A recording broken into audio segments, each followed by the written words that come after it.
Hey, folks, it's another edition of the Church Solutions podcast. My name is Steve Lacy. I'm Phil Thompson. I like to throw Steve a curve every once in a while and just say nothing and let him panic a little bit. But welcome, everyone. Thanks for joining us today. Episode, I don't know, I think it's 312 or 313. Dude, you were doing such a good job of announcing the episodes, and that only lasted like 3 episodes, huh? Yeah, I think it's 313, actually. Is it 313? Oh, well, thanks. I think the last time was 312. All right. Well, good. Well, good. Now that we've clarified that, which falls under the category nobody cares. Steve, you doing okay today? Doing great. All right. Good deal. Well, we're doing fine here now that the weather's cooler in Tucson, and we're very happy people here. And speaking of Tucson, our next guest here has actually spent some time in Tucson. Were you a native of Tucson? Were you actually born here, Jon? Yes, I was born in Tucson. Okay. All right, good. Well, we'll get to that in a moment. Our guest is Jon Edmiston, and Jon is the executive director of Spark Development. He's also the founding partner and of the consulting firm called Triumph Tech, and he's one of the core and original developers of Rock RMS. And we're going to talk about Rock RMS today because I think as those of you who listen to this podcast or watch this podcast, I think it'll be very interesting to you. He's one of the core developers, as I said. He's the lead technical architect of Rock Community, and he's the founding vision caster of the Rock project. And he, as his bio says here, he approaches life with curiosity and a determination to deliver excellence. We like that. And he loves connecting people with technology, which is one of our passions as well here. So, Jon, thanks for being with us today. Did I pronounce your name right? Yeah, thanks for having me. All right, good. I'm glad that I didn't screw that up this time. But give me some time. I'll mess it up. So let's start off with, how did Rock RMS get started? Give us the kind of the genesis and motivation for it, and time frame, that sort of thing. Yeah, definitely. And then we'll get into what it is. Right. So I started out my career in the secular space. So I worked at Honeywell, American Express, and through a God story, I ended up working at a church, and only he could have weaved that story together. Is quite a cool story. And I literally thought, hey, I'll go to work for the church. I'll do some of their IT stuff. I'll probably be bored in 6 months. They'll probably be bored of me in 6 months, and we'll just figure out something. And it actually turned into be a wild ride. I never knew the technology needs of the church. I never understood the leadership potential and the leadership training that you can get working for a church. And it was at my time at Christ Church of Valley up here in Phoenix, Arizona, that working with the senior pastor, he had some really unique challenges in terms of how do you put groups together and how do you get people to join groups that are not affinity based, but more geographical based. And so we started working on some technology just to solve that one niche problem. And we kind of told ourselves, well, we don't want to make a church management system. That would be crazy. But within a couple of years, we had one. And at that point, this was probably the early 2000s. And we said, hey, let's try to open source this. And open source was very new back then. And, as a church leadership team, we decided we're not really ready for that. We don't really want to get in the business of supporting software. So we sold that system to a commercial entity, and it was fairly popular amongst big churches. But the innovation just kind of went off, the side when we stopped materially participating in that project. And that made us feel, like, hey, we could do better. So we decided to start over from scratch, and we created a completely open source system on the second time around called Rock RMS. And from day one, we've tried to create it in a sense of community, not doing it as just one church. And so we started that probably in about 2011. And it was about 2016 that it became a full-time, thing for a couple of us who started it. Hey, Jon, real quick, I'll cut Steve off here. So you're from Tucson. You're up in Phoenix now. Is that where you're based? Correct. Yeah. And when you were here in Tucson, did you go to any churches here in Tucson? Were you a member or part of something? That's another part of my journey. I grew up Catholic, but Catholic in name, not Right. Catholic in really practicing. I went to Catholic school for 13 years. So I always joke that I had all South the, Point. Yeah. yeah, South Point, Saints Peter and Paul. I had all the opportunities to be a Christian, but I just, for some reason, it wasn't in my heart. And it wasn't until later in life that I actually became a Christian. And because I was just simply there learning, I wasn't Yeah. there. My heart wasn't in it. Yeah, I get it. Okay, go carry on, Steve. So I'm just interested in, so you went on staff for this church and developed the original version, if I'm understanding correctly. You guys sold that to another company and then rebuilt this whole thing again. Were you a part of the church then? Are you still part of the church? In 2016, the project kind of got legs and there's several hundred churches using it. And it's at that time that we decided, hey, we either need to make this thing actually, a thing, or we need to focus on, being on staff at a single church. And that was a decision that was a really tough decision, but we felt like this thing was already supporting a number of ministries. And we really feel like our heart was, and God's calling was on that to just fully support that endeavor. Okay. So then you left the church and it's this endeavor's kind of paying the bills for you and some people, a small staff, I guess. Mm-hmm. And Okay. One of the things when we first started the second initiative is in talking with the senior pastor, like, hey, we really want this to be something that lots of churches can participate in. We really felt like it should probably, the intellectual property should be, quote, owned by a different nonprofit, like a separate nonprofit. And he totally agreed too. I mean, there's some liability reasons why that would make sense too for a church. And so from day one, we had this vision that was like a shared vision with the church that it should be a separate nonprofit that basically manages and shepherds the intellectual property that is Rock. Okay. Do most of the staff, are they made up of people around your geographic area, or do you have reps from other churches or former, staff members from churches? What's the kind of the makeup of the company right now? Yeah, the makeup is we're probably about 60 to 70% on site in Phoenix, and then about 30% remote. There are some people who've come and joined us from church staffs, but for the most part, we've tried to pull others from secular spaces who have a kingdom mindset and want to work on kingdom projects. So in general, we try not to hire directly from churches. If someone feels like that's God's calling and that's what they really want to do, we'll entertain that, but we try to be very cautious with that. We try to hire when possible from the outside. Okay. So let's, for those, a lot of our listeners are made up of, AV tech and pastors and leaders within churches. And we've thrown around this open source, and I'm sure a lot of people are scratching their head. How do you describe open source and the model for Rock RMS? What does open source mean? Yeah, that's a great question. It means something different to a lot of different projects. To us, it means that we publish all the source code that we write daily out to a public repository on the internet. So every day, all of our developers check in their code. It's open, freely available for anybody to use. That said, the size and scope of the project requires, funding. So we are based off purely on optional donations. And so we have a recommended donation size for a church. But one of our core values is accessibility. And that's one of the reasons why we set our model this way, is that we believe that every church deserves access to the best technologies. That's one of the things that we didn't like about the first go around, was that, hey, we had this great tool that we poured our hearts into, but it was the case that a lot of smaller ministries simply couldn't afford it. And we didn't feel like that was right.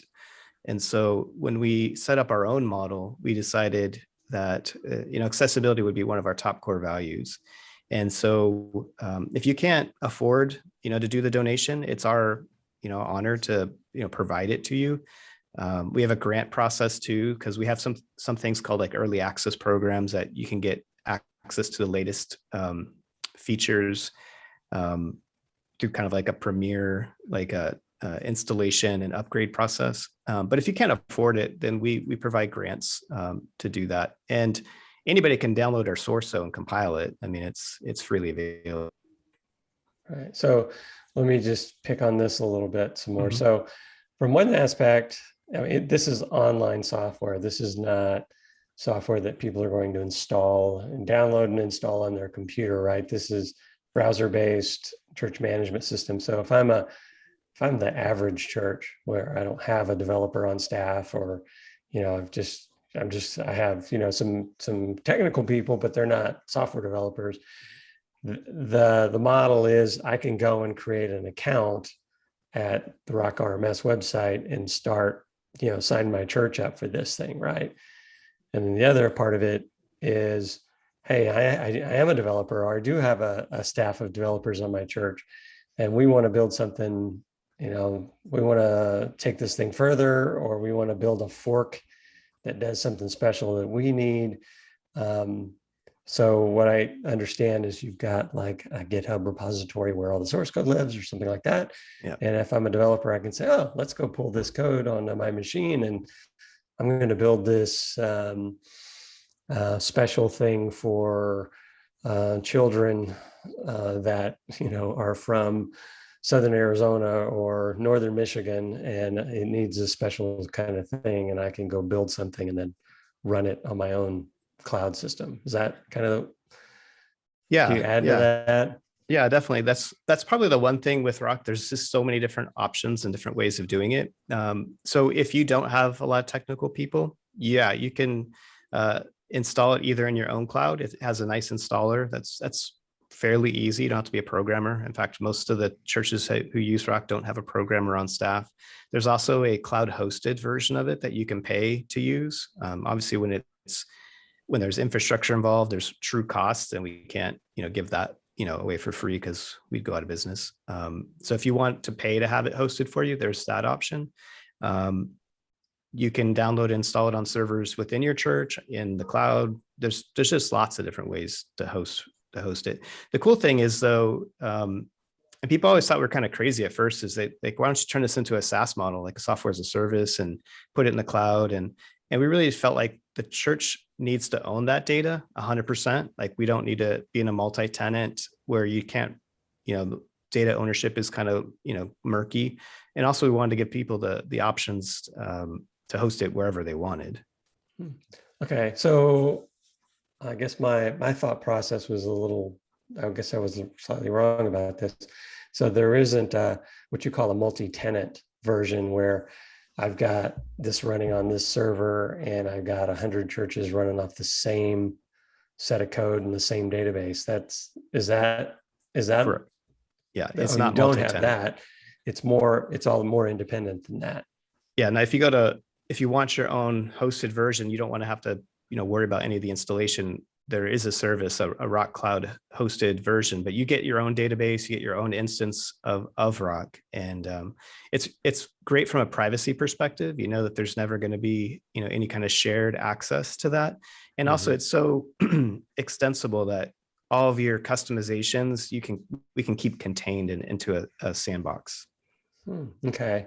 So I'm forming this vision of or getting a better understanding of how this thing works. So with a bunch of distributed servers running our Rock RMS, your core team develops a new feature and you got to roll it out to not just your own cloud, you've got to roll it out to everybody, right? Or you can let them say, no, I don't want the update, or I do want kind of I guess those that are familiar with WordPress and how WordPress works, it sounds kind of similar to that. Very similar.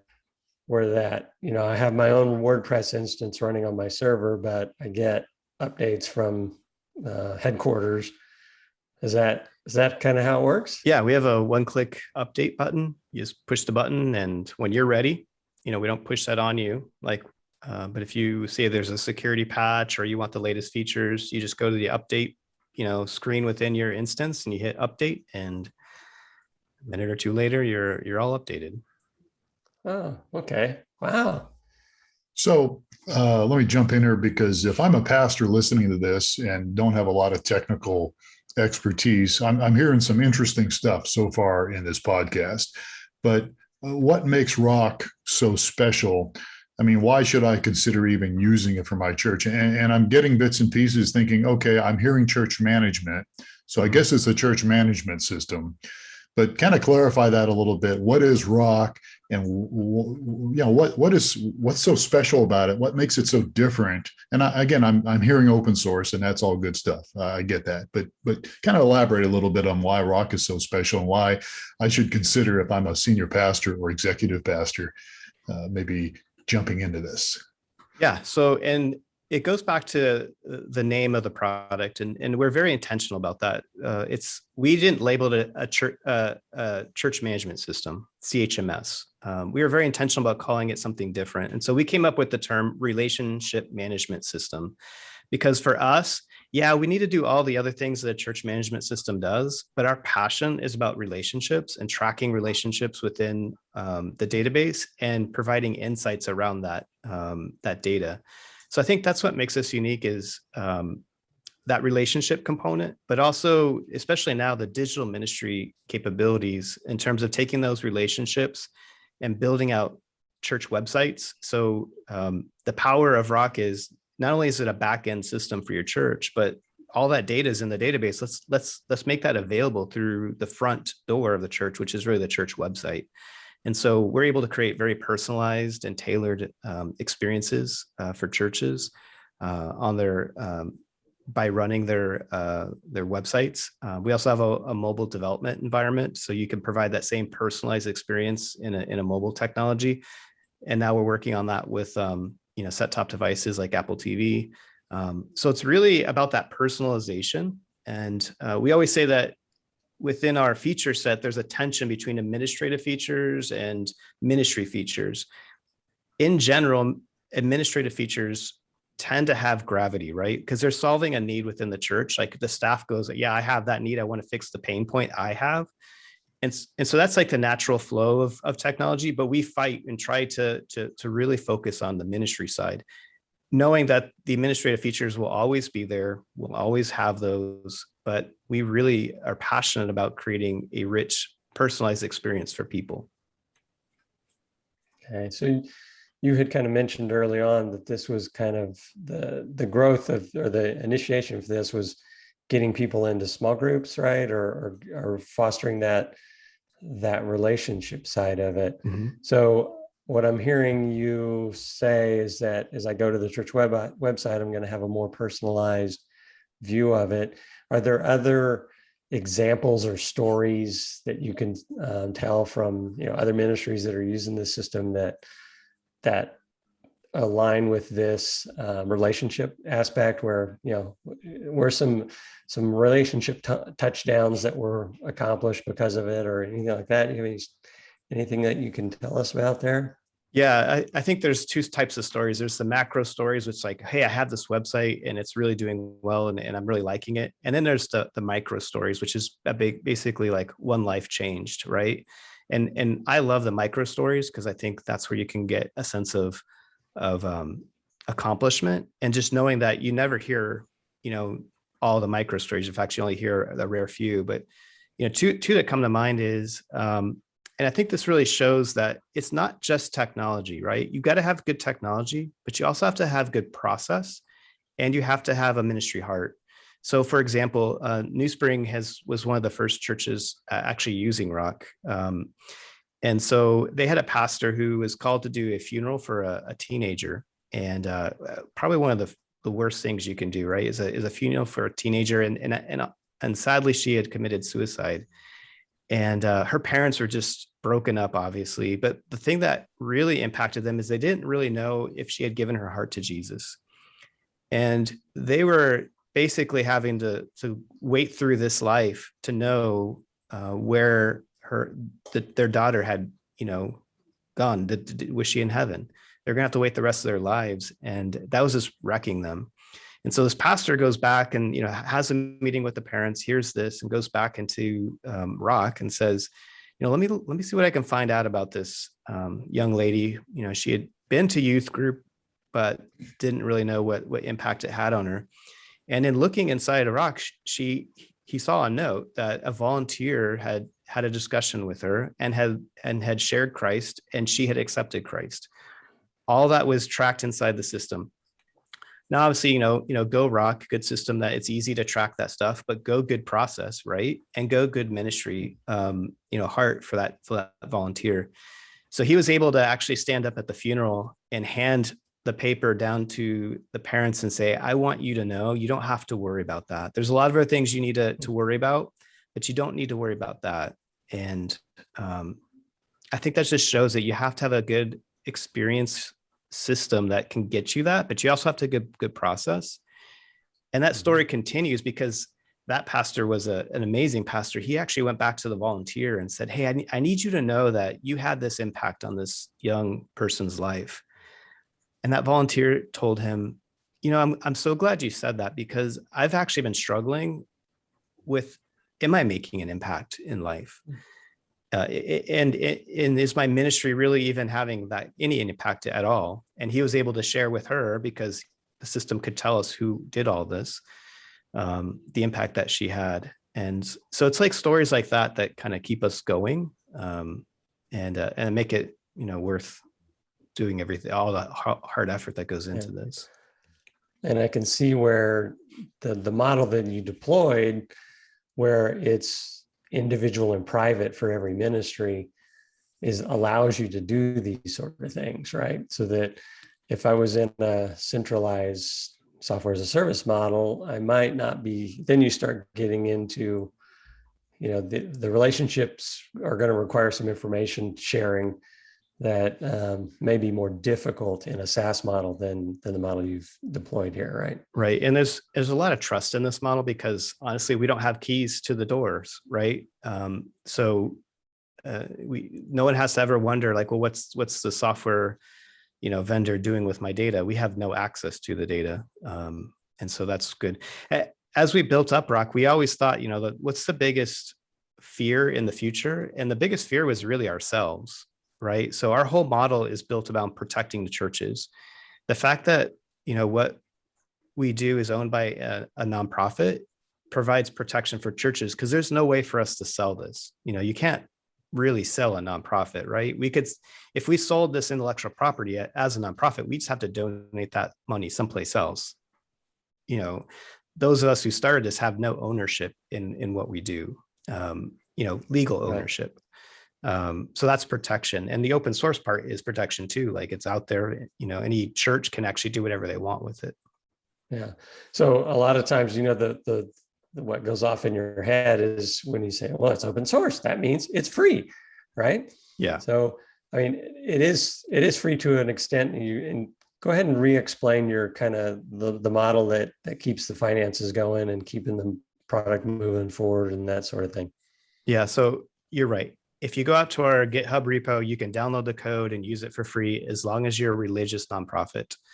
But that obviously wouldn't allow us to keep developing. So we have a compiled, easy to install version of Rock, and that again is free too. But we do ask that people who do use that donate at a certain level based on the size of your church, to help keep everything moving. What we ask for in a donation is still far less than what most people pay for their software.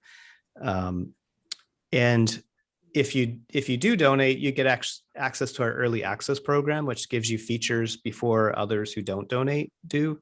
But that said, if there's a small church, they can get a grant and get an early access to without necessarily donating. But yeah, it is a struggle when you talk about open source, because you need the ability to support this software. It's not easy software. It's not small amounts of code, but at the same time, we're trying to keep to our accessibility and core values. So this is the model that we kind of came up with. I would say it's a hard model, because we have to explain it to people, but I think it's the right model, because in my mind, it kind of patterns after the first century church. Like back then, if people said, hey, we have a need, I would hope someone wouldn't stand up and say, yes, I see your need, and for $15.99, I can solve your need. I'd hope they say, hey, let's share what we have and solve this need for everybody. And honestly, that's one of the things I love most is some churches will come to us and say, Life Church just came to us and said, hey, we have some ideas for some giving features. Would you be interested in getting those into the product? And we're like, absolutely. And like, okay, well, make sure that they get out to every church though. Like that's why they love working with Rock is when they invest into a feature, they know that every church can have that. In fact, sometimes they'll say, here's the features that we need, but if you see something else that you think other churches are going to need, let's add it to the scope of work and let's make sure that we give something that not only we can use, but something that every church can use. Yeah. So I know it's quite a challenge sometimes because the needs of a Life Church versus, First Calvary down the street are going to have 100 members or 50 members is going to be very different than a Life Church. How do you balance is this thing built for the mega church, or is it built for my tiny church of 50 where I only have a staff of 2 people. I don't need staff management tools that would, handle 40 staff members. How do you balance that into the product? That's a great question. No product can be all things to all people. I mean, if anybody who tells you that, they're probably not telling you the truth. I would say Rock is used by the largest churches like Life Church and New Spring and the Summit, lots of big churches. It's also used by a lot of smaller churches too. And I don't think it's necessarily a big or small. I think it's down to how much effort and how much innovation do you want to have in technology. And that's not a judgment call. Like many people would say, well, that's a judgment call. You that if you don't use technology, you're seen as not being as good of a church. No, not at all. Like what has God uniquely called your church to be? And if you're willing to put effort into it, churches of all sizes are having great success. But I think if God's called you to put effort into different things, then it's probably not the product, right now for you. Maybe over time we can simplify it. And there's other great products out there that solve those itches. But if you want like a personalized experience, and if you want like a digital toolbox for your church, like a Lego kit, it's great. But you've got to have that desire. So support. How, I'm a tiny church and my install had this big error in it and I can't get it to install, and who do I call? The support's got to be a big deal. And how's that handled? Yeah, another great question. That's a very common one. Couple things on that. So one of the things that we would say and from the very beginning is we didn't start a software development project. We started a community, and so we have a huge community. That's one of our biggest strategic initiatives is the building and feeding of this community. And so most people would say, well, our take is, well, you can get a lot of great support from the community. And people kind of think, well, that sounds good, but I bet that's not the case. And they're blown away when they hop into like our chat, service, and people are chatting back and forth, and they're really getting like amazing instantaneous service from our community. And kind of the way I kind of think of it is like right now, if you're paying for software, you're paying to talk to someone who doesn't use the software in the way it was meant to be, right? So you're pretty much calling up like a mechanic, and they're looking at the manuals and telling you how to fix your car, but they've not driven the car the way it's supposed to be. With the community, you're talking to master mechanics who have worked through those same problems and are working in ministry in a trench. That said, if you want something, even more, there are paid, consulting companies like ours, and there's several others that you can go to and get paid support. If you want to pay for support, there's plenty of organizations who will actually work with you to do that. And often that's needed with like an implementation to get your data moved over, from your former system to Rock. And there's lots of choices within the community. I think that's one of the things that we're very proud of too, is that we're not trying to lock you in. Okay, well, if you want to pay for support, here's the company you have to pay for. There's 5 of them that you can go to, and you might start with one, find out, maybe we don't align, and go to another one, and you don't have to change products. Awesome. Good deal. All right. We're running out of time here. Good questions from Steve and good answers from Jon. Jon Edmiston is our guest today, has been our guest on the Church Solutions podcast, and he's the guy behind Rock RMS. And I was going to ask you what the RMS stood for, but now I know. Relationship Management System, right? Correct. Good. And I like that. I like that a lot. I like the idea, the emphasis on relationships. So Jon, how can people get a hold of you for more information? Yeah, I mean, the best place to start is just at rockrms.com. That would tell you a little bit about the product and introduce you to the community. And I highly recommend that if you have any interest, jump into the community, jump into the chat channel, just start asking questions. You might think that that's slightly awkward, but that's how our community works. You just jump in, you start asking questions. And again, that's the thing I love the most. We could always rebuild the software, but it would be impossible to rebuild the community. Yeah, that's good stuff. All right. Well, that's awesome. We're out of time here. We sure appreciate your time. rockrms.com. Is that correct?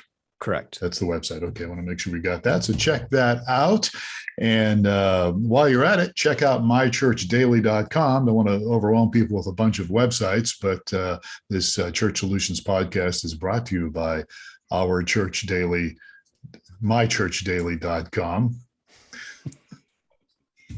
My brain has lots of things going around it. mychurchdaily.com. If you want to be on Alexa devices and be on Amazon Echo devices and have a flash briefing, mychurchdaily.com is the place to go. It's not free, but we do give you a 14-day free trial. And full disclosure, that's us. We're one of the people. We are the people behind mychurchdaily.com. So check that out if you can, as well as rockrms.com from our guest today.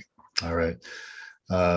Jon, again, thank you for your time. It's great that you're right up the road from us. We're in Tucson, you're in Phoenix. Maybe someday we can go visit you. Yeah, that'd be great. You're always welcome down here. And Steve, thank you for your input today. Yeah, great to be here. All right. Well, folks, thank you most of all for watching or listening to the Church Solutions podcast. You can subscribe to us anywhere you get your podcast. Look for Church Solutions podcast. My name is Phil Thompson. Please take care of yourself and each other. We'll catch you again next time on another episode of the Church Solutions podcast.